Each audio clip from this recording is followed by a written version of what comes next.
जय हिंद प्यारे बच्चों। चलिए आज हम स्टार्ट करेंगे क्लास 12 का बहुत ही बेहतरीन चैप्टर नंबर 3। बहुत ही बेहतरीन भाषण है मेरे प्यारे प्यारे प्यारे बच्चों। जयप्रकाश नारायण जी के द्वारा दिया गया यह भाषण है जो कि आपका है संपूर्ण क्रांति। संपूर्ण क्रांति किसका है? तो ये जयप्रकाश नारायण जी के द्वारा लिखा गया ये भाषण है जो कि जयप्रकाश नारायण जी पटना के गांधी मैदान में उन्होंने भाषण दिया था। उन्हीं भाषणों को आपके जो है चैप्टर में दिया गया है, तो उन्हीं भाषणों को आज हम पढ़ेंगे, ठीक है, और समझेंगे ताकि आपका क्वेश्चन सारा क्वेश्चन आंसर बहुत ही बेहतरीन तरह से लग भी जाए। चलिए प्यारे बच्चों, कंप्यूटर मास्टर थोड़ा देख लीजिए वीडियो कैसा चल रहा है।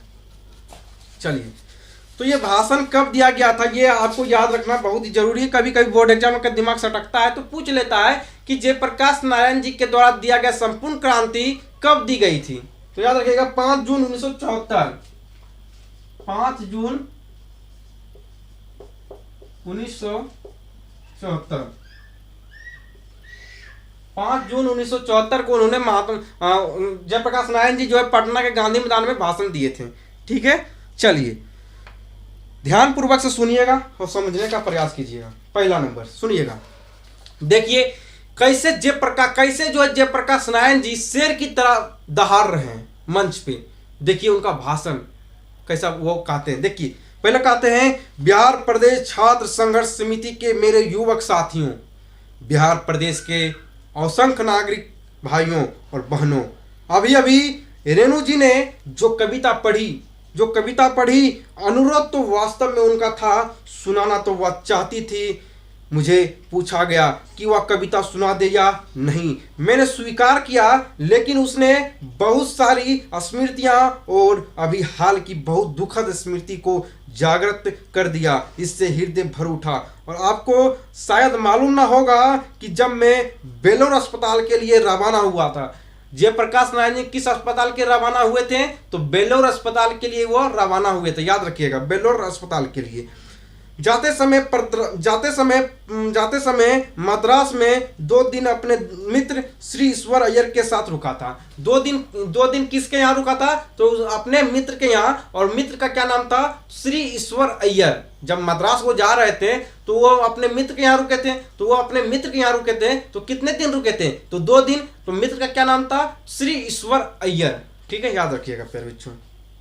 उसके बाद वहां दिनकर जी गंगा बाबू मिलने आए थे, बल्कि गंगा बाबू जी तो साथ ही रहते थे। और दिनकर जी बड़े प्रसन्न दिखे। उन्होंने अभी हाल की अपनी कुछ कविताएं सुनाई और मुझसे कहा कि आपने जो आंदोलन शुरू किया है, जितनी मेरी आशाएं आपसे लगी थी, उन सभी पूर्ति आपके इस आंदोलन में, इस नए आह्वान में देश के तरुणों को आपने जो किया है मैं देखता हूँ। तालियां हरगिज न बजाइए, मेरी बात चुपचाप सुनिए। देखिए प्यारे बच्चों, जयप्रकाश नारायण जी भाषण देते रहे हैं और लोग जब तालियां बजाने लगे तो जयप्रकाश नारायण जी कहते हैं, तालियां हरगिज से मत बजाइए मेरे प्यारे भाइयों और बहनों, कृपया ध्यान पूर्वक से सुनिए। ताली वगैरह बजाने की जरूरत नहीं है, हमारी बातें को ध्यान पूर्वक से आप सिर्फ सुनिए। चलिए उसके बाद आगे, अब मेरे मुंह से आप हुंकार नहीं सुनेंगे, लेकिन जो कुछ विचार मैं आपसे कहूंगा वे विचार हुंकार से भरे होंगे, क्रांतिकारी पे विचार होंगे जिन पर अमल करना आसान नहीं होगा। अमल करने के लिए बलिदान करना होगा, कष्ट सहना होगा, गोली और लाठी का सामना करना होगा, जेलों को भरना होगा, जमीनों की कुर्कियां होगी, यह सब होगा। यह क्रांति है मित्रों और संपूर्ण क्रांति। यह क्रांति है मित्रों, यह संपूर्ण क्रांति है। कहने का मतलब यह है, जयप्रकाश नारायण जी कहते हैं कि अगर तुम मेरे इस आंदोलन में साथ देना चाहते हो तो तेरे साथ जो है अत्याचार होगा, तेरे साथ मारपीट भी होगा, तेरी घर की कुर्कियां भी होगी, तेरी जमीनों को हड़पा जाएगा, तुझे मारा जाएगा, तुझे लाठियां भी खानी पड़ेगी, तुझे गोलियां भी खानी पड़ेगी। ये आंदोलन है मेरे प्यारे बच्चों, ये संपूर्ण आंदोलन है, ये संपूर्ण क्रांति है। यह कोई विधानसभा के विघटन का ही आंदोलन नहीं है, वह तो एक मंजिल है एक वह तो एक मंजिल है जो रास्ते में है, दूर जाना है, दूर जाना है। जवाहरलाल नेहरू के शब्दों में अभी न जाने कितने मीलों इस देश की जनता को जाना है, उस स्वराज को प्राप्त करने के लिए जिसके लिए देश के हजारों लाखों जवानों ने कुर्बानियां दी है। ये कहते हैं कि अभी तो मुझे बहुत दूर जाना है। जिन महापुरुषों ने अभी हमारे देश के लिए बलिदान दिए हैं, उन लोगों के लिए, उन लोगों के पथ पे चलना अभी तो बहुत दूर तक बचा हुआ है ना। चलिए, उसके बाद जिस स्वराज के लिए लाखों लाख देश की जनता बाहर जेलों को भरती रही, लेकिन आज 27-28 वर्ष के बाद का जो स्वराज है उसमें जनता करार रही है। भूख है, महंगाई है, भ्रष्टाचार है, कोई काम नहीं जनता का निकलता है बगैर रिश्वत दिए। जयप्रकाश नारायण जी कहते हैं कि महंगाई बढ़ गई है, भ्रष्टाचार बढ़ गया है, बिना गरीबों को पैसा दिए कुछ काम नहीं होता है। जहां जाओ वहां पैसा देना पड़ता है। सरकारी कर्मचारियों के पास जाओ तो पैसा देना पड़ता है। थाना जाओ तो वहां भी पैसा देना पड़ता है। कहीं भी आप जाइएगा तो जो है आपके साथ अत्याचार होगा ही, आपको पैसा देना ही पड़ेगा। भ्रष्टाचार इतना बढ़ गया है कि गरीबों का कोई काम नहीं होता बिना रिश्वत दिए। छोटे मोटे कर्मचारियों भी जो है रिश्वत ले रहे हैं, गरीब मर रहे हैं। ये कौन कह रहे हैं? ये जयप्रकाश नारायण जी कह रहे हैं कि दिन प्रतिदिन भ्रष्टाचार बढ़ते जा रहा है, चरम सीमा को छू रहा है, और गरीब लोग और गरीब होते जा रहा है, और अमीर लोग और अमीर होते जा रहा है।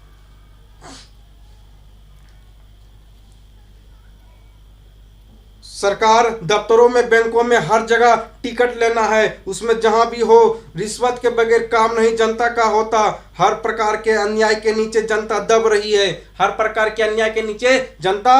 रही है। शिक्षा संस्थाएं भ्रष्ट हो रही है। शिक्षा संस्थाएं क्या हो रही है? तो भ्रष्ट हो रही है। ये जयप्रकाश नारायण जी कह रहे हैं। हजारों नौजवानों का भविष्य अंधेरे में पड़ा हुआ है, जीवन उनका नष्ट हो रहा है। शिक्षा दी जाती है गुलामी की शिक्षा पाकर दर ठोकरे खाना नौकरी के लिए। अभी भी तो वही हो रहा है मेरे प्यारे बच्चों। बहुत पढ़ रहा है ना, मैट्रिक करता है, इंटर करता है, बीए करता है, बड़का नौकरी के लिए जो है इतना दूर तक पढ़ लेता है कि नौकरी न हो रहा है ना। अभी तक जो है बुढ़ा गया है, सब नौकरी न होता है ना। दर ठोकर खा रहा है, नौकरी के पीछे दर ठोकरे खा रहा है, बुढ़ा गया है, इसे पड़ा हुआ है, नौकरी के चक्कर में कोई काम नहीं कर रहा है ना। सब ये सब देखिए यहाँ पे हो सारा चीज जयप्रकाश नारायण जी बता दिए हैं। नौकरियां मिलती ही नहीं, दिन पर दिन बेरोजगारी बढ़ती जाती है, गरीब की बेरोजगारी बढ़ती जाती है। गरीबी हटाओ के नारे जरूर लगते हैं, लेकिन गरीबी बढ़ी है पिछले वर्षों में। तो मित्रों आज की स्थिति यह है, और इस स्थिति में वहां दिनकर जी ने कुछ हमें अपने शब्द में सुनाई, बड़े हृदय ग्राही थे। और उसी रात जब विदा हुए, उसी रात को हमारे मित्र रामनाथ जी गोयनका याद रखिएगा, यहाँ से प्रश्न बनता है। रामनाथ जी गोयनका इंडियन एक्सप्रेस के मालिक, याद रखिएगा इंडियन एक्सप्रेस के मालिक कौन थे? तो याद रखिएगा रामनाथ जी गोयनका, जो कि इंडियन एक्सप्रेस के मालिक हैं। मालिक के घर पर वह मेहमान थे। रात को दिल का दौरा पड़ा, 3 मिनट में उनको अस्पताल पहुंचाया गया। गोयनका जी ने 3 मिनट में बिलिंगडन नर्सिंग होम शायद उसे कहते हैं सारा इंतजाम था वहां पर। पटना का अस्पताल तो पता नहीं 3 घंटे में भी तैयार ना हो पाता। देखिए जयप्रकाश नारायण जी पटना के बारे में बता रहे हैं कि पटना की स्थिति इतनी खराब है, पटना के अस्पतालों की स्थिति उस समय इतनी खराब थी और आज भी उतनी ही खराब है। जयप्रकाश नारायण जी 1974 के बात बता रहे हैं। प्यारे बच्चों गौर से सुनिएगा, यही है जयप्रकाश नारायण जी। देखिए पहले के बाद 1974 के बाद बता रहे हैं कि जो है पटना का अस्पताल का क्या हाल था। अगर पटना का अस्पताल का ये हाल था पहले कि अगर वहां पे उसको ले जाए, अगर वहां पे जो है दिनकर जी को ले जाया जाता तो वो बच भी नहीं पाता, तुरंत खत्म हो जाता है ना। देखिए उस समय की बात ये बता रहा हूं 1974 का ही, कि उस समय जब पटना का अस्पताल वगैरह का ये हाल था, और आज भी तो वही हाल है। आज भी वही हाल है। अगर आप जाओ, अगर पैसे वाले हो तो आपका कुछ समय तक इलाज भी होगा, इलाज भी होगा। अगर गरीब हो आप ऐसे ही मर जाओगे, आपका कहीं भी इलाज नहीं होगा। गरीबों का कहीं भी कुछ नहीं होने वाला है मेरे प्यारे बच्चों, याद रखिएगा। गरीब के लिए कहीं जगह नहीं है।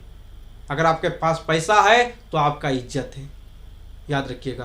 पैसे वाले के ही लोग इस समाज में कद्र करते हैं और समाज में उन्हीं का कद्र होता है जिसके पास पैसा है। अगर आपको कुर्सी भी बैठने के लिए उसी को दिया जाता है जिसके पास पैसा होता है, जो ऊंचे खानदान से होता है, जो रईस होता है ना, उन्हीं लोग को। आप गरीब हो तो आपको कोई नहीं पूछेगा, आपके घर वाले भी आपको कद्र नहीं करेगा। गरीबी इतनी खराब है। गरीबी में पैदा लेना गुनाह नहीं है मेरे प्यारे बच्चों। गरीबी में पैदा लेना गुनाह नहीं है, बल्कि गरीब में पैदा लेकर गरीबी में ही मर जाना ये सबसे बड़ा गुनाह है। अगर आप गरीब पैदा लिए हो, ये आपकी कतई भी आपका ये गलती नहीं है। अगर गरीब में पैदा लिए हो तो आप जो कुछ करने की हिम्मत लाइए, आप भी कर सकते हो। आपके अंदर भी वो काबिलियत है, जो काबिलियत हर किसी में होता है, वो आपके अंदर भी काबिलियत है। अपने अंदर की काबिलियत को जगाइएगा तो ना, पहचानोगे तो ना कुछ करोगे मेरे भाई। सिर्फ गरीब गरीब कह रहे हो, हम गरीब हैं। चलिए उसके बाद बिलिंगटन नर्सिंग होम, शायद उसे कहते हैं, सारा इंतजाम था वहां पर। पटना के अस्पताल तो पता नहीं 3 घंटे में भी तैयार ना हो पाता। सभी डॉक्टर सब तरह के औजार लेकर तैयार थे, लेकिन दिनकर जी का हार्ट फिर से जिंदा नहीं हो पाया। देखिए प्यारे बच्चों, जो है दिनकर जी जो थे वो किसके यहाँ रुके थे? रामनाथ जी गोयनका, जो कि इंडियन एक्सप्रेस के मालिक थे। उन्हीं के यहाँ वो जो है दावत था, उन्हीं के यहाँ खाना पीना करने के लिए गए थे। तो उन्हीं के यहाँ जब गए थे जो है दिनकर जी, तो उन्हीं को रात में दौरा पड़ा, दिल का दौरा पड़ा। और दिल का जब दौरा पड़ा तो वहां से वो गए, तो वहां से बिलिंगटन नर्सिंग होम लेके गए। और दिल का दौरा लगा, वैसे ही उसका जो है मृत्यु हो जाता है। किसका? दिनकर जी का मृत्यु हो जाता है। कहाँ होता है? बिलिंगटन नर्सिंग होम, याद रखिएगा, ठीक है। लेकिन दिनकर जी का हार्ट फिर से जिंदा नहीं हो पाया। उसी रात उनका निधन हो गया। ऐसी चोट लगी। उनकी यह कविता सुन के उनका वह सुंदर स्वभाव जोशीला चेहरा याद आ गया। आज लगता है हमारे 2 मित्रों की कितनी कमी है। तो दिनकर जी का जो है वह दिल का दौरा पड़ा था, है ना, दिल का दौरा पड़ा था। और उनको कहाँ ले गया था? किस अस्पताल ले गया था? तो बिलिंगटन नर्सिंग होम, ठीक है, याद रखिएगा। उसके बाद आज 2 मित्र कौन? 2 मित्र याद रखिएगा। एक था आज भाई बेनीपुरी जी होते। उनकी लेखनी में जो ताकत थी, आज के जुलूस का, आज की इस सभा का जो वर्ण वह देते, एक एक शब्द में अंगार होते। आज दिनकर जी जो कविता लिखते हैं नए भारत के नवनिर्माण के लिए, जो देश के युवकों और छात्रों और देश के साधारण व्यक्तियों, नर और नारियों के द्वारा आज से हो रहा है शुरू, प्रारंभ हो गया है। वह कविता शायद इस नवीन क्रांति का एक अमर साहित्य बन जाती। लेकिन आज दोनों ही नहीं है, ना दिनकर जी है, ना बेनीपुरी जी। तो मित्रों, ये स्मृतियां जगी है और इनका भार हृदय पर है। मैं तो थक गया हूँ, लेकिन आज बड़ी भारी जिम्मेदारी हमारे कंधों पर आई है और मैंने इस जिम्मेदारी को अपनी तरफ से मांग करके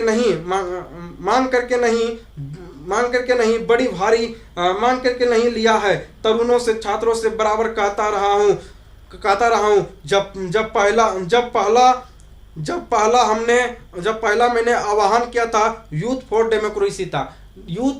डेमोक्रेसी का पहला आह्वान किस चीज का किया था? तो यूथ फॉर डेमोक्रेसी का पहला आह्वान किया था, याद रखिएगा। लोकतंत्र में युवकों का क्या रोल है, यह हमने जो बताया था उसमें लिखा था और उसके बाद बराबर कहता रहा हूँ। संचालन समितियों में बहस करता रहा हूँ। हम बूढ़े हो गए हैं, हमारी सलाह लीजिए। हम दूसरी पीढ़ी के हो गए हैं, आप नई पीढ़ी के लोग हैं। देश का भविष्य आपके हाथों में है। उत्साह है आपके अंदर, शक्ति है आपके अंदर, जवानी है आपके अंदर। आप नेता बनिए। ये देखिए ये जो है जयप्रकाश नारायण जी युवकों से कहते हैं कि हम तो दूसरी पीढ़ी के हो गए, हम बूढ़े हो गए हैं, हमसे तुम सलाह लो, हर चीज हमसे तुम पूछो। अब तुम जो है अपने भागदौड़ संभालो, तुम इस देश का भविष्य हो, तुम इस देश का भविष्य को संभालो। और अब जो है हम तो दूसरी पीढ़ी के हो गए, हम तो दूसरे पीढ़ी के हो गए हैं। तुम्हारे अंदर जवानी है, तुम्हारे अंदर शक्तियां हैं, तुम हर चीज वो कर सकते हो जो तेरे अंदर करने की क्षमता है, और तुम हर चीज कर सकते हो, अपने अधिकारों को मांग सकते हो, है ना, अपने अधिकारों को मांग सकते हो। नेताओं को अब तुम नेता बनो, मैं आपको सलाह दूंगा। तो छात्रों ने कहा जयप्रकाश जी मार्गदर्शन से काम नहीं चलेगा। तो छात्रों ने कह दिया कि मार्गदर्शन से काम नहीं चलेगा, आपको नेतृत्व स्वीकार करना पड़ेगा। मैं टालता रहा, लेकिन अंत में बेल्लोर जाते समय मैंने उनके आग्रह को स्वीकार किया। स्वीकार करते समय मैंने अनुभव किया अपनी योग्यता का, और नम्रता पूर्वक यह स्वीकार किया। तुरंत स्वीकार किया। तुरंत छात्रों से भी आप सब भी यह अनुरोध है कि नाम के लिए मुझे नेता नहीं बनना है। जयप्रकाश नारायण जी कहते हैं, मेरे प्यारे बच्चों, मेरे प्यारे देश की भविष्य, मेरे प्यारे देश के जनता, युवक साथियों, मुझे नाम के लिए नेता नहीं बनना है। अगर नेता बनना है तो हमारी एक बात सुनो, देखिए कैसा ये नेता है। ये क्या कहते सुनिएगा। ये कहते हैं, मुझे सामने खड़ा करके और कोई हमें डिक्टेट करे पीछे से कि क्या करना चाहिए। कोई मुझे ये कहे, कोई मुझे पीछे से ये कहे कि जयप्रकाश नारायण जी तुम्हें ये करना चाहिए। मेरे प्यारे बच्चों, मैं ऐसा नहीं करूंगा। जयप्रकाश नारायण तुम्हें तो इस नेतृत्व को कल मैं छोड़ देना चाहूंगा। मैं सबकी सलाह लूंगा, तालियां नहीं, बात सुनिए। जयप्रकाश नारायण जी कहते हैं, तालियां मत बजाइए, मेरी बातें सुनिए, बात सुनिए, सबकी सुनूंगा। छात्रों की बात जितना भी ज्यादा होगा, जितना भी समय मेरे पास होगा, उनसे बहस करूंगा, समझाऊंगा, और अधिक से अधिक उनकी बात में स्वीकार करूंगा, आपकी बात स्वीकार करूंगा। जन संघर्ष समितियां की, लेकिन फैसला मेरा होगा। इस फैसले को इनको मानना होगा और आपको मानना होगा। तब तो इस नेतृत्व का कोई मतलब है, तब यह क्रांति सफल हो सकती है, और नहीं तो आपस के झगड़ों में, बहसों में पता नहीं कि हम किधर बिखर जाएंगे और क्या नतीजा निकलेगा। ये जयप्रकाश नारायण जी कहते हैं, ये जयप्रकाश नारायण जी का भाषण था, और इन भाषणों में ये धमाकेदार भाषण, ये तो अभी शुरुआत हुआ है, ये तो ट्रेलर है, अभी तो पिक्चर बाकी है। सुनिएगा इनका भाषण, कितना लाजवाब इनका भाषण है। आपके अंदर का करेजा, आपके अंदर जोश और जुनून ना आ जाए इनके भाषण को सुनने के बाद, तो मुझे आप कहिएगा, कमेंट आप जरूर कीजिएगा कि आपको आपका इनका भाषण कैसा लग रहा है। यह का भाषण सुनिएगा, और ये छात्रों से देखिए किस प्रकार से छात्रों को संबोधित करता है, देश की जनता को संबोधित करते हुए किस प्रकार से ये भाषण देते हैं। इन सभी नेताओं से हमारे देश के नेताओं को, आज के देश के नेताओं को सीखना चाहिए। अगर हमारे देश के नेताओं को अगर किसी से सीखना हो तो जयप्रकाश नारायण जी से सीखो। जयप्रकाश नारायण जी से सीखना होगा, APJ अब्दुल कलाम से सीखना होगा। इन सभी नेताओं से आपको सीखना ही पड़ेगा। मेरे प्यारे बच्चों, फिर मिलेंगे नेक्स्ट वीडियो में। तब तक के लिए बाय बाय। जय हिंद, जय भारत, और गर्व से कहिए जय भीम।